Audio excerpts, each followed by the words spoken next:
Abra a sua Bíblia, por gentileza, no livro de Hebreus, capítulo 10, versículo 25. Gente, enquanto eu for falando, eu vou se referir muito aos adolescentes diretamente, tá? Mas é óbvio que a palavra de Deus, ela sempre alcança todos nós. Mas eu vou estar sempre, em alguns momentos, eu vou estar me referindo a eles. Deixa a sua Bíblia aberta em Hebreus 10, 25 e a gente já chega no versículo. Hebreus. O que é o livro de Hebreus? Hebreus é uma carta pregação, escrita por um autor desconhecido. Essa carta ela tem uma estrutura de sermão, em comparação com as outras cartas do Novo Testamento, que tem mais estrutura de carta. Mas acabou se tornando uma carta do mesmo jeito que foi encaminhada às igrejas daquela época. Alguns hebreus que haviam crido em Jesus e no Evangelho estavam passando por uma crise de fé. Essa crise se devia basicamente pelo seguinte questionamento. Presta atenção, olha qual que era o questionamento da carta de Hebreus. Como Jesus pode ser sumo sacerdote sendo ele da tribo de Judá?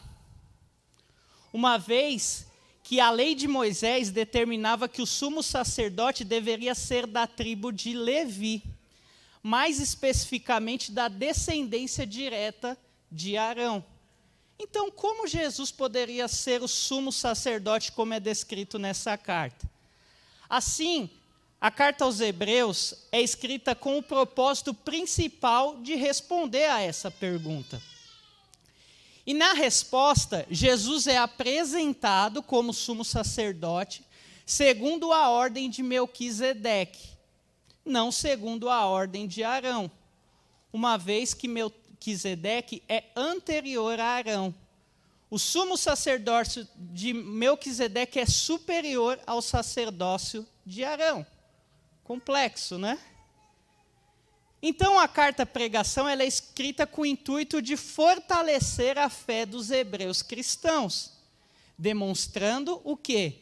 Que Jesus é o sumo sacerdote segundo a ordem de Melquisedeque, ou seja, além de Jesus ser superior como sacerdote, Jesus também era superior aos anjos, Jesus é superior a Moisés, e ele é quem propicia uma nova aliança por meio do seu sangue. Aliança esta que também é superior à aliança antiga. Então esse é todo o contexto, de forma breve, dessa carta aos Hebreus, para vocês entenderem onde eu quero chegar. Assim sendo, com todas essas informações e dúvidas que os hebreus estavam passando, não fazia o menor sentido eles voltarem ao judaísmo ou muito menos judaizar o cristianismo. E por esse motivo, muitos irmãos estavam desfalecendo na fé. E é aqui que nós chegamos ao texto dessa noite, que mostra o que eu acabei de falar, e você vai entender assim que eu for contextualizando. Olha o que o texto diz, texto conhecido da igreja. Hebreus 10, 25. Não deixemos de nos reunir como igreja, de reunir-nos como igreja, segundo o costume de alguns. Mas encorajemo-nos uns aos outros, ainda mais quando vocês veem que se aproxima o dia. Aqui é um convite para que os irmãos não parem de se reunir. Também eles são chamados a se encorajar uns aos outros. E o motivo é claro. O motivo é porque a volta de Jesus se aproxima cada dia mais. Então o autor de Hebreus ele fala, olha, não deixem de se reunir. Ele está encorajando aos irmãos que se encorajem a outros, porque ele fala, Jesus está voltando. E aí ele vai mostrando a importância dessa reunião. Sabendo disso, que foi falado, pensa comigo. Por que as pessoas perdem o interesse de se reunir como igreja? Porque, e ainda mais triste, muitos dos nossos adolescentes, quando chegam à idade adulta, deixam de participar da vida em comunidade. Uma pergunta dura para os pais: o que é pior? Seu filho não querer ir mais para a igreja, ou se reunir como igreja?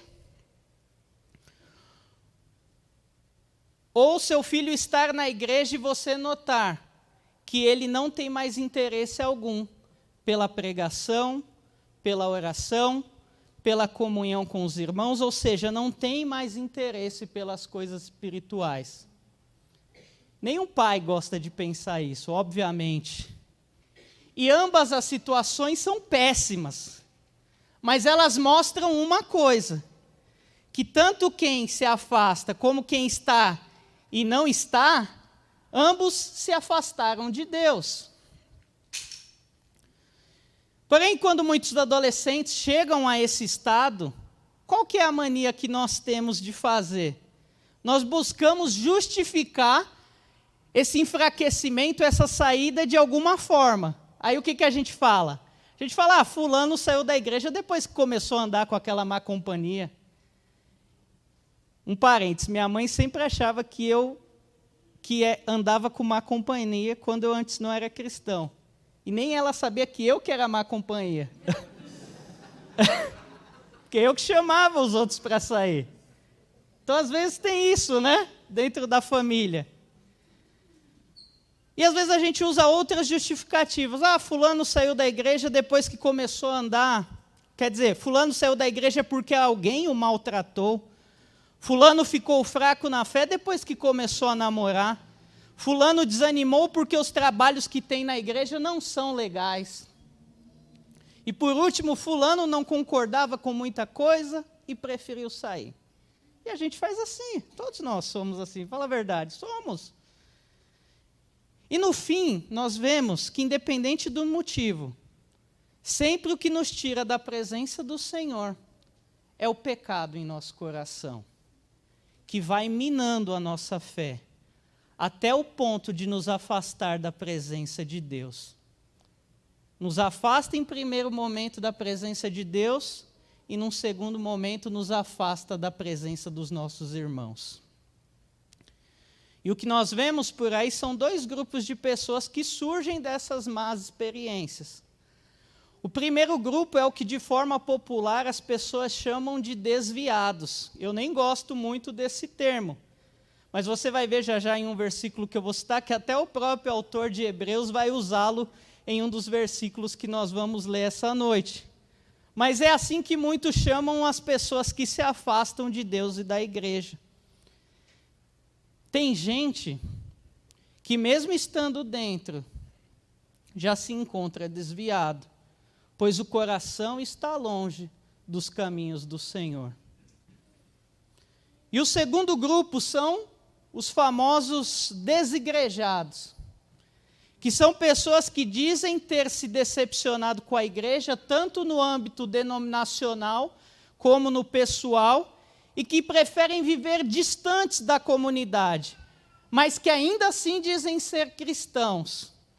Fazem reuniões esporádicas com outros que também se dizem desigrejados e não têm nenhum compromisso com a comunidade. Outro comentário, às vezes eu tenho a impressão que existem pessoas que vêm na igreja todo domingo e vivem como se fosse um desigrejado. A pessoa ela não se relaciona com ninguém. Acaba o culto, ela vai embora fugindo, parece que está com medo de alguma coisa. É um mero espectador de culto. E vida em comunidade, zero. Nada. Esquecem de um dos princípios elementares da palavra de Deus, que é o princípio da mutualidade. Lembra? Amai-vos uns aos outros. Encorajai-vos, exortem, perdoem. E o que nós temos como liderança tentado mostrar para os adolescentes é que, por mais que os métodos sejam importantes, é bom ter boas programações, trabalhos que eles gostem de participar, porém, mais importante do que isso, é eles entenderem a necessidade de uns aos outros. Quanto mais adolescentes, e isso vocês têm que entender de acordo com a palavra de Deus, quanto mais vocês estiverem unidos, mais vocês proclamarão o Evangelho. E não sou eu que estou dizendo isso, é o próprio Jesus, em João 17, 21, quando ele diz: para que todos sejam um, Pai, como tu estás em mim e eu em ti, que eles também estejam em nós, para que o mundo creia que tu me enviaste. A união com Cristo, que é o cabeça da igreja, está atrelado à união com a comunidade dos santos, que é a igreja e o corpo de Cristo. Deixa eu contar uma coisa. Quem não ama a igreja, não pode amar a Cristo. Por isso, os desigrejados não podem ser considerados cristãos. E quando eu falo igreja, eu não estou falando de denominação nem de 4 paredes. Mas é bom deixar claro que eu estou falando de pessoas que se arrependeram e creram em Jesus como Salvador. Essa é a igreja de Cristo. E o mais lindo da igreja é que, por mais desavenças que existam, Cristo não deixa de amá-la. Note em Apocalipse. Apocalipse tem 7 igrejas. 7 mensagens são enviadas a 7 igrejas. Cada uma dessa igreja recebe uma mensagem. Uma igreja só tem coisas boas, outras coisas boas e más. E tem igreja que só recebe advertência. Contudo, todas elas são igrejas de Cristo. Por isso, nós precisamos mudar a nossa postura em relação à igreja, muitas das vezes, como nós enxergamos a vida em comunidade. Não podemos tratar a vida em comunidade como se fosse um self-service. Sabe quando você vai comer em um self-service, que você escolhe o que você gosta? Ninguém é doido de pôr o que não gosta, né? Às vezes só quando você quer experimentar alguma coisa diferente, mas você só coloca o que você gosta. Infelizmente, tem pessoas que escolhem as programações que vão participar. Com todo o amor. Por exemplo, nos adolescentes. Quando é Êxodo Teen, que é uma saída, um rolê, tem 20 adolescentes. Mas na terça, que é a oração lá no Google Meet, 15 minutinhos, rapidinho aparece 10. No CB no lar, que é na casa de alguém, vão uns 20. Né? Final acaba, tem aquela comida gostosa. Só que no CB, na igreja, não tem comida. Então dá uns 12 no muito. Irmãos, e nós temos programações todo sábado. E sabemos que vocês não podem participar de todas. E nós não cobramos isso de vocês. Mas é importante que entendam a importância de se congregar, de estarem reunidos como igreja. Quando nós entendemos isso, o que acontece? Nós avançamos para a maturidade da fé. E isso serve para todo mundo. Quando vamos somente para aquilo que nos convém, não participamos da vida em igreja como um todo. Irmãos, quando puder, venha em um culto de quarta. Quando puder, ajude a levar cobertores para os moradores de rua às sextas-feiras. Quando puder, venha em algum evangelismo aos sábados de manhã. Quando puder, participe de algum retiro. Participe da vida em comunidade. Isto é importante para o seu fortalecimento espiritual. Só que quando o autor de Hebreus escreveu, não deixei de reunir como igreja, já era um pouco tarde. Porque muitos já tinham deixado de ir para as reuniões. Só que ainda haviam outros que estavam indo. Só que esses outros estavam desanimados. E às vezes esse é o cenário que nós encontramos na igreja de hoje. Por isso, as exortações da carta aos Hebreus são tão necessárias, e nós veremos algumas dessas exortações no dia de hoje. Exortação não é dar bronca. Tem gente que quer trazer uma palavra de correção e você quer ver que a pessoa está até babando de raiva. Exortação bíblica é feita com amor. Tem a ideia de injetar ânimo, de encorajar as pessoas para que elas superem desafios. E é isso que o texto que nós lemos diz. Olha o que o texto diz: encorajem uns aos outros. Não é para vir com aquela pá de cal e matar o irmão. Então, se você está passando por um momento de desânimo, saiba de uma coisa: Deus quer te levantar. Mas se você não está passando por isso, saiba de outra coisa. Talvez Deus queira usar você para animar outras pessoas. Então, a primeira exortação que nós vemos no livro de Hebreus encontra-se em Hebreus 2:1.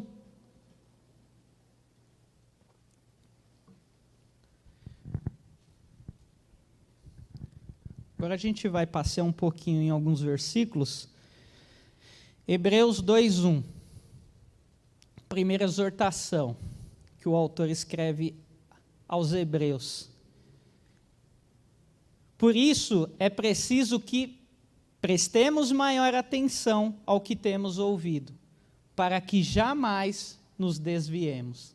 Olha ele usando o desviado aí, na palavra. Se tem uma coisa que essa geração tem, e eu também faço parte, dela, é que nós temos muita falta de atenção, Minha esposa sabe muito bem disso. Às vezes nosso corpo está presente, mas a mente está em outro lugar. Eu noto como às vezes nós estamos falando e vemos quão distante muitas dessas pessoas estão, Os adolescentes às vezes estão. E se tem uma coisa que é importante para que nós não venhamos desanimar na fé, é prestar atenção para a mensagem que Deus tem para a nossa vida. Eu lembro, quando eu comecei a ir à igreja, por volta dos meus 18 anos, eu não tive esse prazer de ser um adolescente cristão, eu não prestava atenção em nada. Eu ficava rindo com os amigos, conversando no meio do culto e não crescia na fé. Hoje nós vemos muitos que ficam até jogando no celular enquanto o culto está acontecendo, conversam o culto inteiro. Gente que fica até lixando a unha. Temos todos os tipos de irreverência possível. E tudo isso nos impede de ouvir o que Deus tem a nos falar. E se nós não mudarmos isso a tempo, cada dia mais nós vamos nos distanciando do Senhor. Por isso a exortação ela é uma injeção de ânimo. É como se o autor estivesse dizendo assim: prestem atenção na mensagem que vocês receberam. Não é qualquer mensagem, é a mensagem que muda a sua vida. Então preste atenção. Então a primeira exortação é para que você preste atenção. E agora que você está prestando atenção, assim eu espero que todos estejam, ninguém esteja no celular, ninguém esteja desatento, a gente vai para a segunda exortação, que se encontra em Hebreus 3, vamos ler o versículo 7, 8, 12 e 13.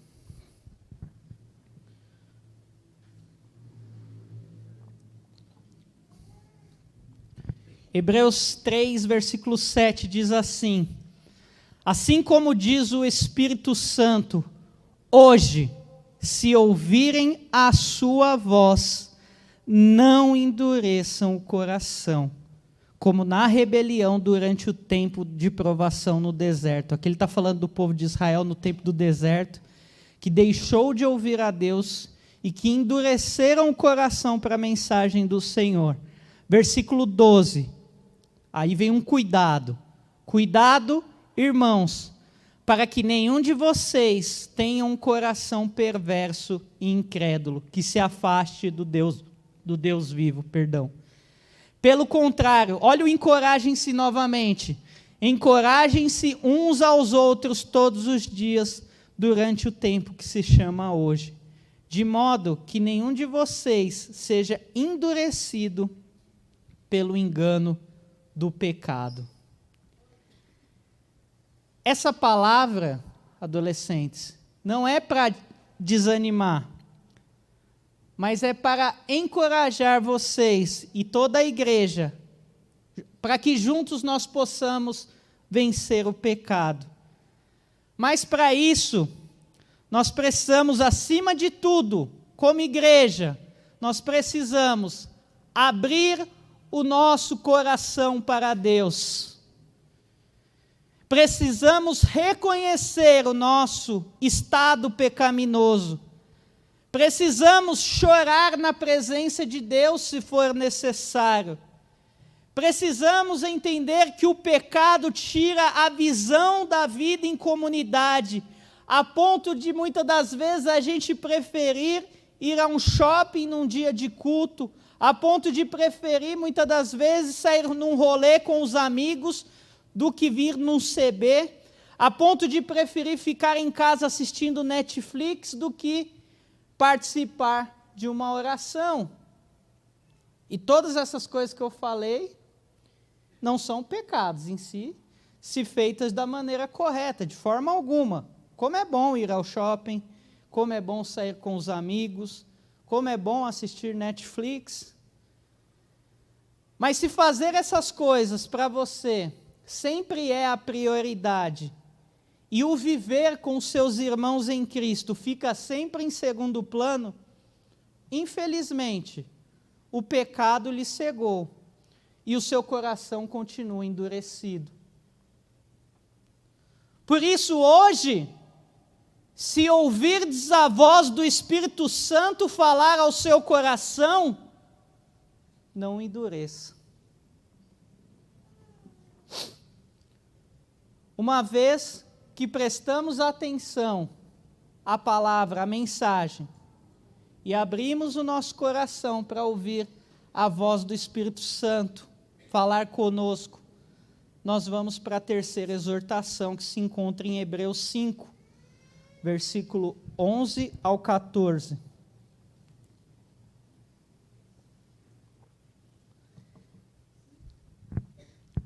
Que diz assim: quanto a isso, temos muito que dizer, coisas difíceis de explicar. E essas coisas difíceis de explicar é a questão lá do sumo sacerdote, segundo Melquisedeque, aquela coisa complicada mesmo. E ele está falando para os hebreus que isso é difícil de explicar. Aí vem o nosso ponto da exortação. Ele vai falar, porque vocês se tornaram lentos para aprender. De fato, embora a esta altura já devessem ser mestres, vocês precisam de alguém que lhe ensine novamente os princípios elementares da palavra de Deus. Estão precisando de leite e não de alimento sólido. Quem se alimenta de leite ainda é criança e não tem experiência no ensino da justiça. Mas o alimento sólido é para os adultos, os quais, pelo exercício constante, tornaram-se aptos para discernir tanto o bem quanto o mal.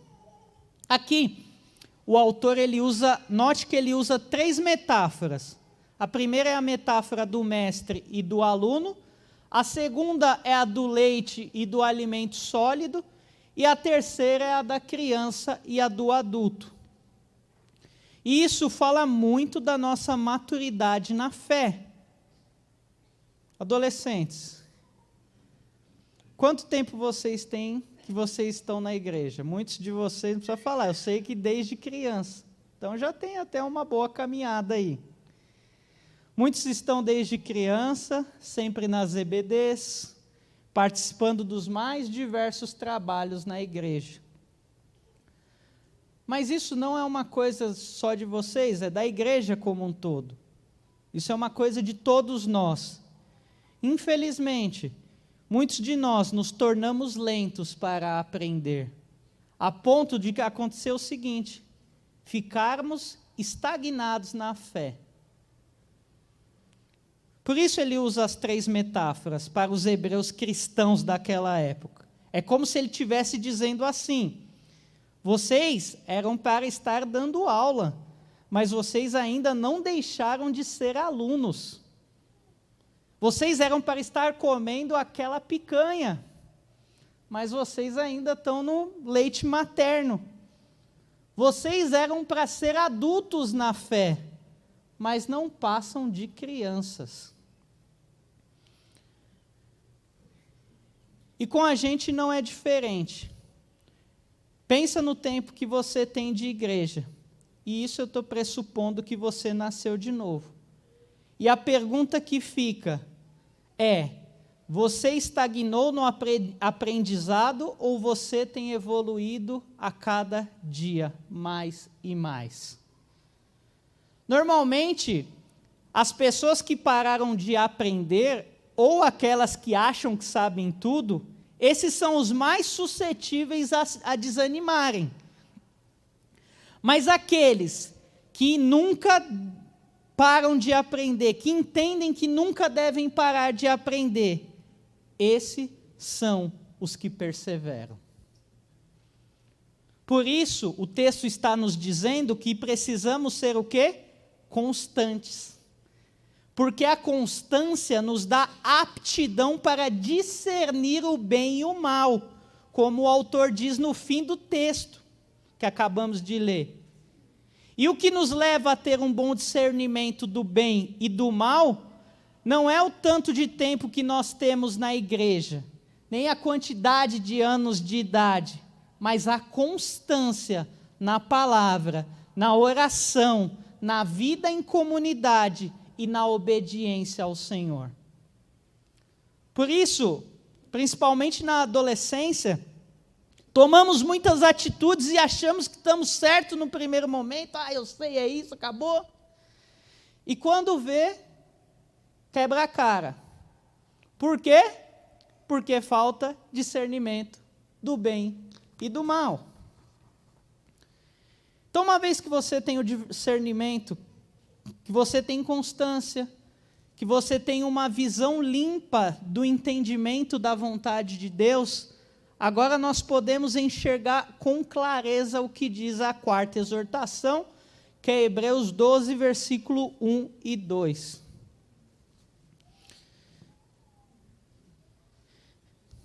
Quarta exortação: portanto, também nós, uma vez que estamos rodeados por tão grande nuvem de testemunhas, livremo-nos de tudo que nos atrapalha e do pecado que nos envolve. E corramos com perseverança a corrida que nos é proposta, tendo os olhos fitos em Jesus, autor e consumador da nossa fé. Só até essa parte. Então a ordem é a seguinte: ouve, abre o coração, aprende, e agora eu posso ver. Então ouve, você abre o coração, deixa-se aprender cada dia mais da palavra do Senhor para que você possa ver. E o que você vai ver? Você vai ver uma nuvem de testemunhas. Testemunhos como o da Margarete, testemunho como de outros irmãos que são curados, de bênçãos que a igreja recebe. Porque uma vez que você enxerga isso, você vê que você vive em uma comunidade, quantas bênçãos Deus tem realizado no meio da sua igreja. Isso é mais um motivo para não recuar. Pelo contrário, agora você não vai recuar, você vai fazer o que o autor de Hebreus está falando. Agora você vai correr com perseverança. Mas nessa corrida você não vai correr sozinho, porque todos nós estamos correndo juntos e seguindo com os olhos fixos, pois todos nós temos um alvo. Não é uma corrida solitária, é uma corrida juntos para um mesmo alvo. E então nós chegamos na quinta e última exortação, que demonstra a forma como chegamos a Cristo depois de tudo isso. Hebreus 10. Só que agora, lembra que a gente leu 25? Agora a gente vai desfrutar do Hebreus a partir do versículo 19. E entender que quando a gente ouve a voz de Deus, ouve a mensagem, quando a gente obedece, quando a gente aprende e cresce cada dia mais na presença do Senhor, olha o que acontece com a gente, olha como nós chegamos na presença de Deus. Olha o que o autor diz: portanto, irmãos, agora a gente não está querendo parar de se reunir como igreja. Agora nós estamos chegando na presença de Deus com plena confiança. Portanto, irmãos, temos plena confiança para entrar no Santo do Santo pelo sangue de Jesus. E agora é por um novo e vivo caminho que ele nos abriu por meio do véu, isto é, do seu corpo. Temos, pois, um grande sacerdote sobre a casa de Deus. E aqui que está importante: sendo assim, aproximemo-nos de Deus com um coração sincero e com plena convicção de fé, tendo os corações aspergidos para nos purificar de uma consciência culpada, e tendo os nossos corpos lavados com água pura. Apeguemo-nos com firmeza à esperança que professamos, pois aquele que prometeu é fiel. E consideremo-nos uns aos outros para incentivar-nos ao amor e às boas obras. E chegamos no nosso versículo.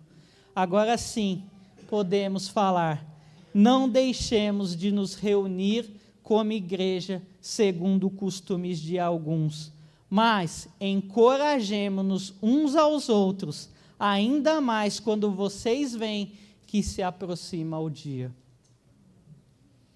Agora, com plena confiança, podemos nos aproximar de Deus, mas não de qualquer forma, não mais com sentimento de culpa.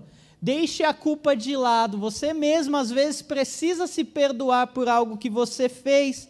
E agora você chega diante de Deus com um coração sincero, arrependido e com plena convicção de fé. Por isso, Hebreus, aquele texto, capítulo 11, tem aquele famoso texto sobre o que é fé.